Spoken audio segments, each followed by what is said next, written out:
Welcome to the Hidden Potential Podcast. I'm your host, Omar Hargrove. And in today's episode, we're going to be talking about how to share your testimony effectively.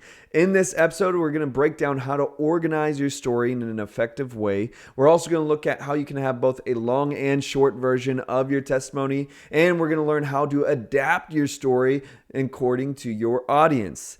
Every single week, we come out with a new episode to be able to help you tap into your hidden potential as a leader. We do that by giving you practical and mental tools to be able to help you be more effective within your organization. At the end of today's episode, we're going to have 3 takeaways to be able to help you directly apply what we talk about in your own workplace. Now, let's get started with a big thought, and that is a person's personal transformation experience with Jesus can be one of the most powerful tools that you can use in bringing others to Christ. And the problem is that many people struggle to go through their story in an effective way and in a way that's also easy to follow. Learning how to sharpen your testimony can dramatically alter how you're able to use it when it's in your tool belt. Now, I want you to also keep in mind that this is true with nearly every kind of other story or testimonial experience. Even if it's just like work related, you're able to use your experience to be able to help teach others. But today, we're going to specifically focus on the idea of it being your testimony in Christ. And just know that you could use these tools in other ways as well. Now, let's start with number 1, and that is to organize it. Just like any other message that you share, you need to learn how to organize. And what's special about your testimony is that you don't have to relearn anything about it because you're sharing from memory and from heart rather than from mind and knowledge. And building your story through points can be a really helpful way to compartmentalize better what you want to share and help you to know what you don't necessarily need to share. It's really easy to start rambling when you're trying to share your testimony, and that's why organizing it can really help you. While you can break it up however you want, one method that you can follow is this, like a simple 3-point method. That's kind of like the traditional sense of making say a teaching or a sermon. Is this 3-point message style? Well, you could do that with your testimony as well and just simply fill in the blanks with the key moments of your story. As an example, like point 1 might be your life before Christ. Point 2 might be the moment of decision or the moment of desperation where you chose Christ. And number 3 is your life now. And a key part of your testimony, though, when you're breaking this out, again, break it out however you like. But when you're breaking this out, emphasize your emotions throughout the experiences that you're sharing so that the person that you're sharing it with can empathize and identify with parts of your story. Also, remember that your testimony is this personal explanation of your beliefs.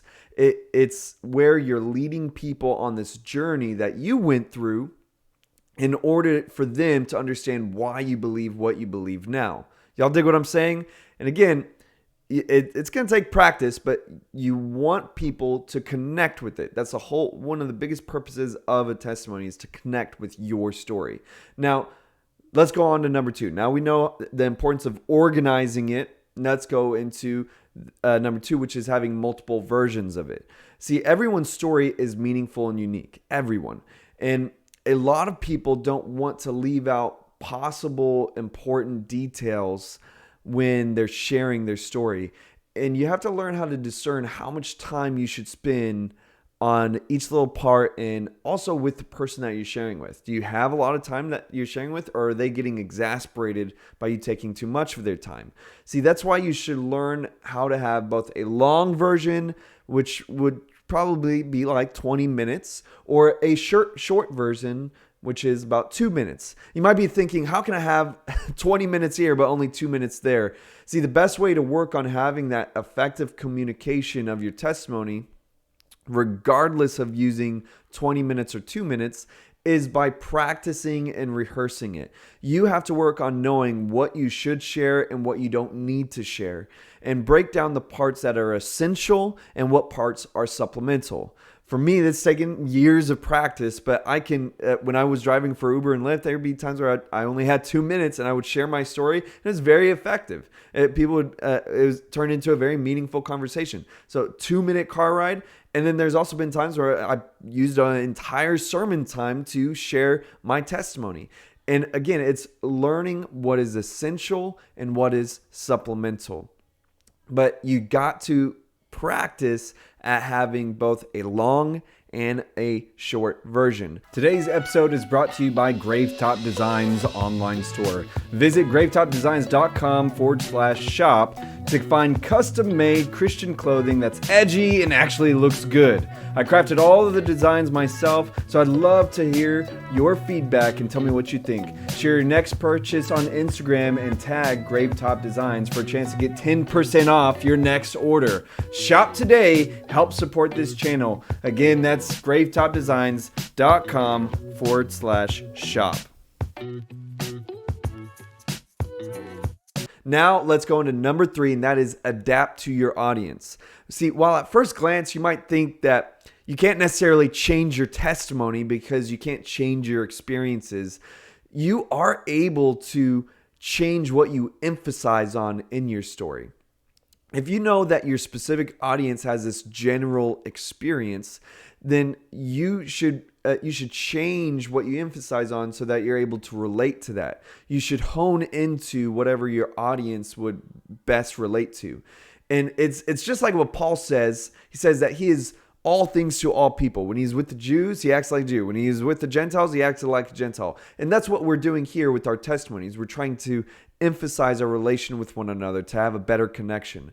Now, as an example, for me, personally, when I speak to, say, people who have gone through drug addiction, then I'm going to emphasize my past drug addiction and my drug use and the emotions that came with it. You know, I'm gonna really connect on those experiences so I can connect with my audience. If I'm going to be talking to people who were raised in church, then I'm going to emphasize the parts of my story where I felt personally like disconnected with church, or when I felt lonely in church, you know, like these moments that are centered around that church experience. If I'm talking to people of other religions, then I'm going to emphasize the moments in my story in which I first realized the death and resurrection of Christ and what that meant. I'm going to talk about learning the evidence and history to Jesus' resurrection and emphasize the in a sense that the clear decision method, the clear mindset of Christ, rather than just focusing on my upbringing, because they had upbringings of their own that led them to their religion. So again, y'all dig what I'm saying? It's all about learning how to adapt to your audience and share what it would be most effective to the person that you're sharing it with.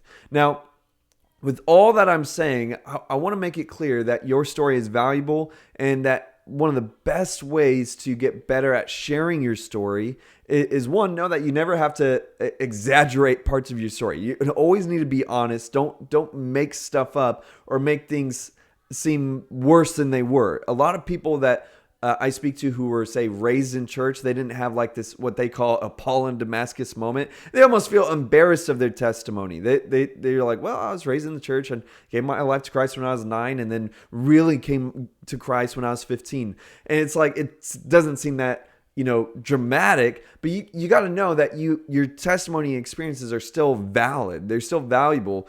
And specific to when it comes to Christ, you must remember that it doesn't matter how pretty your coffin looked. You were still dead in your life until you gave your life to Christ. We were both dead. Doesn't matter if I got a cardboard box as a coffin before and you got an ivory plated coffin. We were both dead before Christ. Now that we have Christ, we are alive. It's not about who was deader. Your testimony is valuable, and you just have to learn how to adapt to your audience in a way that's effective, that you could relate to what you've gone through. So let's end with 3 takeaways. Number 1, write down key points to your testimony and organize it in a way that you feel is effective. Number 2, work on making a short and long version of your testimony. And number 3, practice role playing with someone by sharing your testimony and ask them for advice. Again, the best way to work on this is practicing. Share your testimony every chance you get, and you will get better at it. Now, with all that being said, I hope that today's episode was meaningful for you. I hope that was edifying to your life and your leadership. Could you do me a favor? Could you leave a rating and review for this podcast? It really helped me out and help others be able to see this show in their feed. Until next time, have a great life.